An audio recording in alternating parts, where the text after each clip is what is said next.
Fire, sky, earth, a symphony of terror. Kale slammed into the world of green and brown, his ship a screaming meteor. Cornstalks became battering rams, the air thick and heavy. He coughed, the smell of earth alien and pungent. His body ached, his vision blurred. He was stranded. Night had fallen when he awoke. Stars, so familiar yet so different, twinkled above. He dragged himself from the wreckage, his body screaming in protest. His hand, slick with a fluid he didn't recognize as blood, trembled. He needed to hide. They would be coming. He stumbled through the field, a strange bipedal creature in a world not his own. Fear, primal and raw, pulsed through him. He was alone, injured, and hunted. And in this moment of absolute despair, he heard it. A sound that cut through the fear. A sound that spoke of hope. Footsteps, approaching. Sarah had always been drawn to the night. Ever since she was a child, the night sky had been her sanctuary, a place where she could escape the chaos of the world and find solace in the stars. She would spend hours lying on her back in the middle of a field, staring up at the vast expanse of the universe, feeling a sense of peace that she could never find anywhere else. The night was her refuge, a place where she could be alone with her thoughts and dreams. The stillness, the whisper of the wind through the corn, the gentle rustling of the leaves, it all created a symphony that calmed her soul. The night had a way of making her feel small and insignificant, yet at the same time, it made her feel connected to something much larger than herself. It was a paradox that she had come to cherish. The vast emptiness of the star-studded sky was a canvas of endless possibilities. Each star was a beacon of hope, a reminder that there was so much more to the universe than what she could see. But tonight was different. There was a tension in the air, a sense of anticipation that she couldn't quite put her finger on. Tonight, the air crackled with an energy that sent shivers down her spine. It was as if the universe itself was holding its breath, waiting for something extraordinary to happen. She could feel it in her bones, a tingling sensation that made her heart race with excitement and fear. She saw the lights first, flickering erratically in the distance. They were unlike anything she had ever seen before, dancing and weaving through the night sky like fireflies on a summer evening. Her curiosity was piqued, and she felt an irresistible urge to find out what was causing them. Curiosity, a constant companion, tugged her forward. She began to walk, her steps quickening with each passing moment.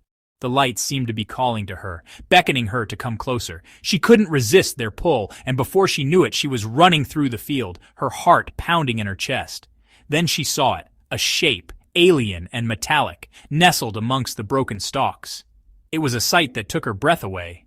The object was unlike anything she had ever seen, its surface smooth and reflective, glinting in the moonlight. It looked like something out of a science fiction movie, and she couldn't believe her eyes. And then him, a figure silhouetted against the dying fire, his body slumped against the wreckage. He looked so out of place, so vulnerable and alone. Her heart went out to him, and she felt an overwhelming urge to help him. She took a step forward, her mind racing with questions. Who was he? Where had he come from? And most importantly, what had happened to him? He was like nothing she had ever seen. His features were otherworldly, his skin a shade of silver that seemed to shimmer in the light. He was tall and slender, with an air of grace and elegance that was almost mesmerizing. She couldn't take her eyes off him, her mind struggling to comprehend what she was seeing. Tall, slender, with skin like polished silver. He looked like a being from another world, a creature of myth and legend. She felt a mixture of awe and fear as she gazed at him, her mind racing with possibilities. Was he friendly? Was he dangerous? She didn't know, but she couldn't turn away. His eyes, large and luminous, met hers. They were filled with a depth of emotion that took her by surprise. She could see fear in them, but also something else. There was a vulnerability there, a plea for help that tugged at her heartstrings. She felt an instant connection to him, a bond that transcended words. Fear, stark and raw, emanated from him. It was a fear that she could understand, a fear of the unknown, of being in a strange place with no one to turn to. She wanted to reach out to him, to offer him comfort and reassurance. She took a step closer, her heart aching for him. But beneath the fear, she saw something else. Pain. It was a pain that went beyond physical injury. A pain that spoke of loss and longing. She could see it in his eyes, in the way he held himself. He was hurting, and she wanted to help him. She felt a surge of empathy, a desire to ease his suffering, and a flicker of desperate hope. It was a hope that she could understand, a hope that things would get better, that he would find a way to survive. She felt a connection to him, a bond that went beyond words. She wanted to help him, to be there for him in his time of need. Without thinking, she moved towards him. Her steps were slow and deliberate, her heart pounding in her chest. She didn't know what she was going to do, but she knew she had to do something. She couldn't just stand there and watch him suffer. She had to help him, to offer him comfort and reassurance. "Don't be afraid," she whispered, her voice barely audible above the chirping crickets. "I won't hurt you." She didn't know if he could understand her, but she hoped that her tone would convey her intentions. She wanted him to know that he wasn't alone, that she was there for him. His eyes widened, a flicker of something akin to surprise crossing his features. It was as if he hadn't expected kindness, as if he had been bracing himself for something much worse. She felt a pang of sadness at the thought, and she wanted to show him that there was still good in the world. He didn't understand her words, but he understood the language of kindness.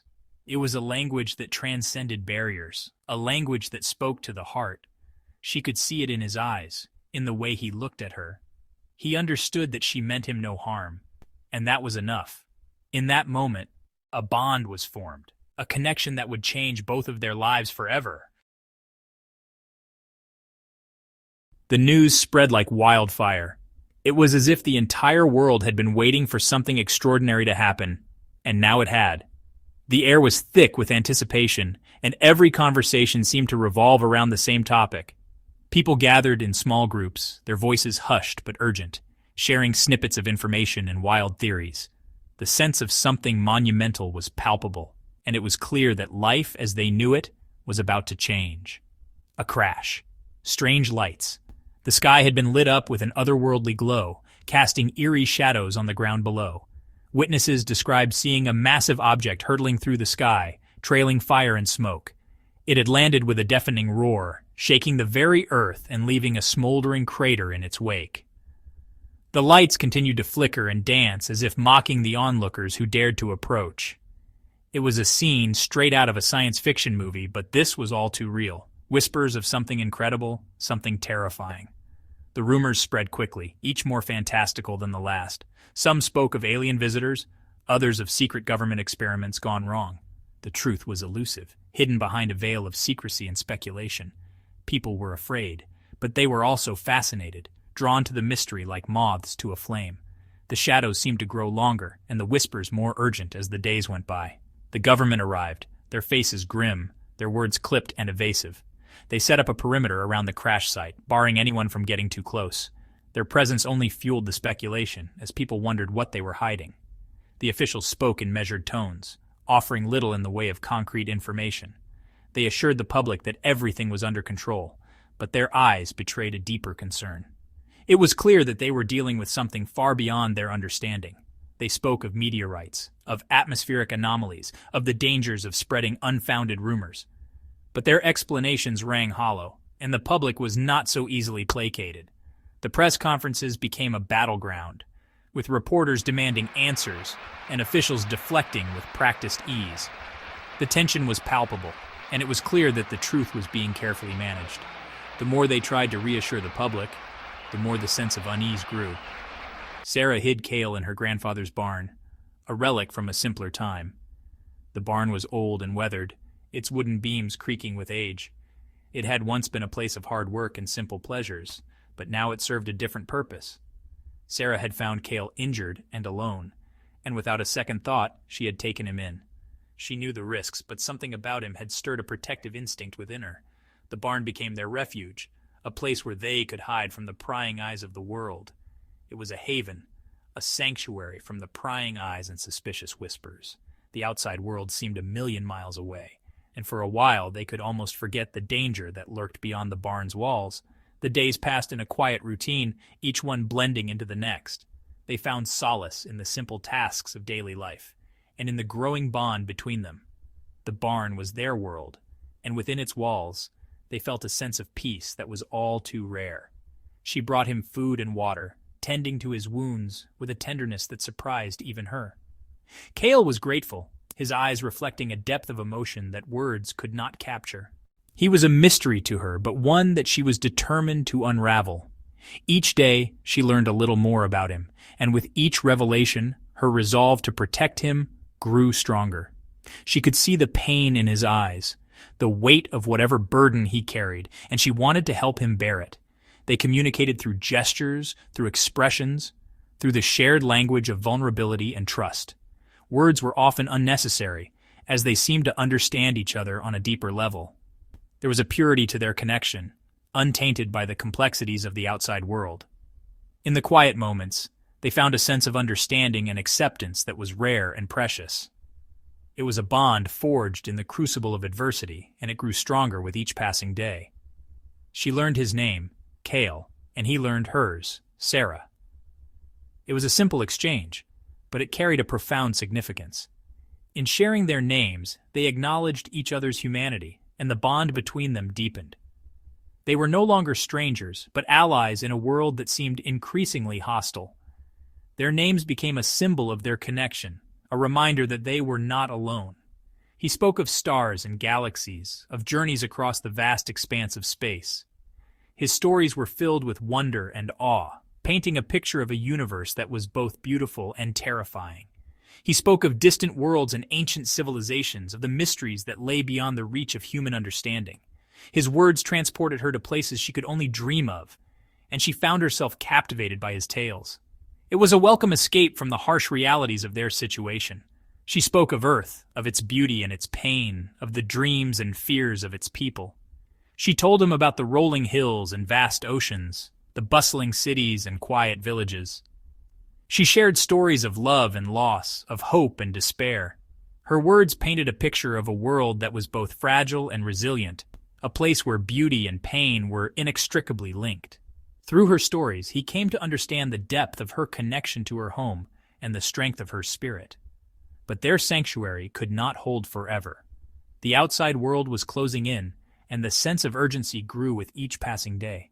The dark clouds on the horizon were a constant reminder of the danger that loomed. They knew that their time was running out, and that they would soon have to face whatever awaited them beyond the barn's walls. The sense of foreboding was inescapable, and it cast a shadow over their days. The world outside was closing in, their secret a fragile bubble on the verge of bursting. The tension was palpable, and they could feel the weight of the impending confrontation. The whispers had grown louder, and the shadows longer. They knew that it was only a matter of time before their sanctuary was discovered, and their fragile peace shattered. The sense of impending doom was inescapable, and it hung over them like a dark cloud. They knew it was only a matter of time before their world came crashing down. The final moments were a blur of emotion and action, as they faced the inevitable with a mixture of fear and determination. The fragile bubble of their sanctuary burst, and the world came crashing in. But in that moment of chaos, they found a strength they didn't know they had. They faced the storm together, their bond unbroken, and their spirits unyielding. The world may have come crashing down, but they stood strong, ready to face whatever came next. Kale knew the risks. He had always known them, ever since he was a youngling. Listening to the elders recount the ancient laws that governed their existence. The laws were clear, unyielding, and absolute. To interfere with a developing world was to invite chaos, to disrupt the natural order of the universe. Yet here he was, on the brink of breaking the most sacred of those laws. He had broken the most sacred law of his people, to never interfere with a developing world. The council, with their stern faces and unyielding eyes, had always warned of the consequences. They spoke of the balance that must be maintained, the delicate dance of progress and evolution that each world must navigate on its own. But Kale, driven by curiosity and a sense of duty, had ventured too close to the forbidden. But his ship, caught in Earth's gravitational pull, had betrayed him. It was supposed to be a simple observation mission, a quick survey of the planet's development.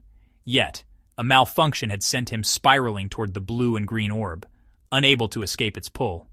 The moment he crossed the threshold into Earth's atmosphere, he knew there was no turning back. Now he was stranded, his presence a beacon that could bring down the wrath of his kind. The ship lay in ruins, a testament to his failure. Every passing moment increased the risk of detection, both by humans and by his own people. The thought of the Council's retribution sent shivers down his spine. They would not be merciful. He had learned from Sarah of the fear and suspicion that greeted anything different, anything unknown. She had found him, injured and disoriented. and had taken him in despite the danger. Through her, he saw the world through human eyes, the fear of the unknown, the instinct to protect one's own, and the capacity for kindness and understanding. Sarah had shown him a side of humanity that was both beautiful and terrifying. He had seen it in the eyes of the men who searched her grandfather's farm, their faces hard, their hands hovering near their weapons.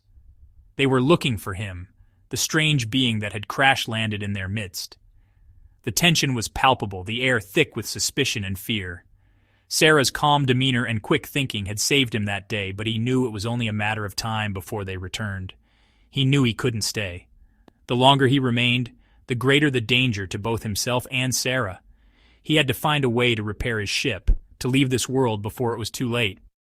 The star charts and maps he studied offered a glimmer of hope, a possible route back to the safety of the stars. But the thought of leaving Sarah behind was a weight on his heart. He had to repair his ship, disappear into the vastness of space, leave Earth to its own fate. The repairs were slow and painstaking, each step a reminder of his precarious situation. He worked tirelessly, driven by the need to escape, but also by the desire to stay. The duality of his emotions was a constant battle, tearing him apart from the inside. But the thought of leaving Sarah, of abandoning the one light in this new, terrifying world, filled him with a despair he couldn't bear. She had become his anchor, his connection to this strange planet. Their bond had grown stronger with each passing day, transcending the boundaries of their different worlds. The idea of saying goodbye was a pain unlike any he had ever known. He had broken the laws of his people, but in doing so, he had discovered something far more profound. He had discovered love. It was a revelation that shook him to his core, challenging everything he had been taught. Love was not bound by laws or species. It was a force that transcended all barriers. In Sarah, he had found a kindred spirit, someone who understood him in a way no one else ever had. And that love, he knew, would change everything. It was a love that defied the stars, a love that could bridge the gap between their worlds. As they stood together under the vast expanse of the night sky, hand in hand, Cale realized that his journey was far from over. It was only just beginning. The laws of the stars had been broken, but in their place, a new path had been forged, one that held the promise of a future neither of them could have ever imagined.